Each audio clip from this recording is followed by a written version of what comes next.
There are 4,743 Walmarts across America, and not one of them is located in New York City. So why is that? After all, there's Walmarts in the rest of America's big cities: Los Angeles, Chicago, Houston, Phoenix, Philadelphia. All of them have at least one Walmart located within the city limits. So why not the Big Apple?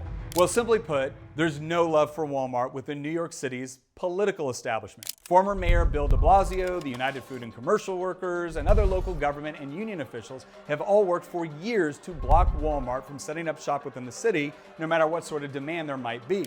And it's not like Walmart hasn't tried. The company has worked long and hard for over a decade to enter the market in America's largest city. In 2013, Walmart made its most serious push ever when it announced that it was going to set up 3 stores in Staten Island, Queens, and Brooklyn.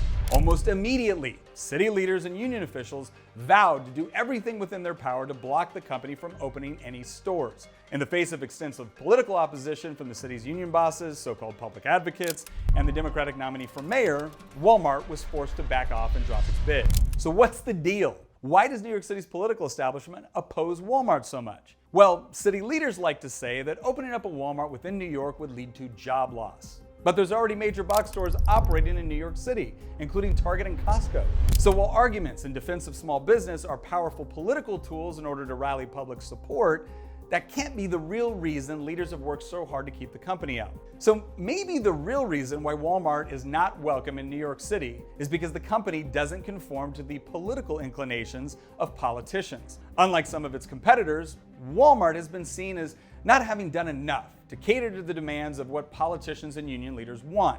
For instance, the company hasn't lobbied to raise the minimum wage to $15. It doesn't forcibly unionize its workers. These actions, combined with a lack of charitable giving to left-wing causes, means that Walmart isn't progressive enough to deserve a place in New York City. But what's lost in this whole debate between companies like Walmart and local politicians trying to keep them out is the consumer. Should state, local, and federal governments be in the business of dictating how private citizens and private businesses operate between one another in such a way? The reason customer-business relationships exist in the first place is because a business must cater to the desires of the consumer in order to survive.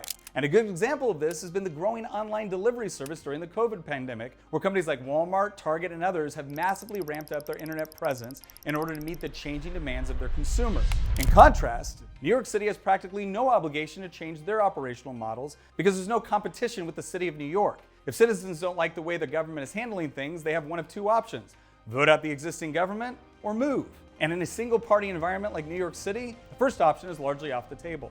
Maybe this is why a record number of people are now moving out of New York City.